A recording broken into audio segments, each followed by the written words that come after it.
করতে হবে কাদের সঙ্গে, সব নিজেদের মধ্যে ঝগড়া হচ্ছে আমাদের পাড়ায় পাড়ায় যেমন হয়। তো ওদিকে অর্ধেক এদিকে অর্ধেক, মামা ওদিকে মেসো ওদিকে, তো কার বিরুদ্ধে লড়াই করবো? আর লড়াই কিসের জন্য? রাজত্বের জন্য। বলছে বাবা আমি ঝগড়াই যাবো না। একটা জমির জন্য যেমন ঝগড়া করি সেরকম বলে আমার দরকার নেই রাজ্য, আমি শাসন করবো না, আমি সিংহাসন চাই না, এই আত্মীয় স্বজনকে মেরে বলে সে ধনুক ফেলে দিয়ে চুপ করে বসে বলল রথের মধ্যে। তো সবাই বলে ওই তো হিরো, ওই তো লড়াই করবে, জিতবো ওর জন্য, ও লড়াই না করলে জিতবে কি করে? তার রথ চালাচ্ছিলেন ভগবান শ্রীকৃষ্ণ। তিনি বলছে আরে কি করছো তুমি?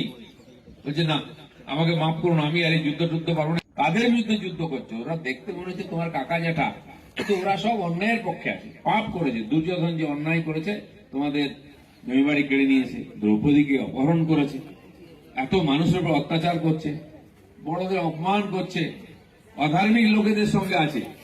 ওকে আমি অনেক বুঝিয়েছি, ও কিছুতেই বুঝছে না। ও যদি থাকে তাহলে অনেক অপরাধ অন্যায় হবে, মানুষের দুঃখ হবে, সেজন্য লড়তে হবে। যারা অপরাধের দিকে আছে, পাপের দিকে, তাদের ধ্বংস হবে। তুমি যুদ্ধ করো বলে তাকে যেভাবে বুঝিয়েছিলেন, একজন হতাশ মানুষ, পরাজিত মানুষকে কিভাবে উদ্বুদ্ধ করতে হয় সেটা ভগবান শিখিয়েছেন তার কথায়।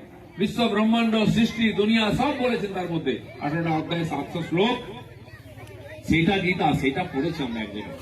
তো হতাশ মানুষ যাতে আবার উৎসাহিত হয়ে কাজ করে তার জন্য গীতা।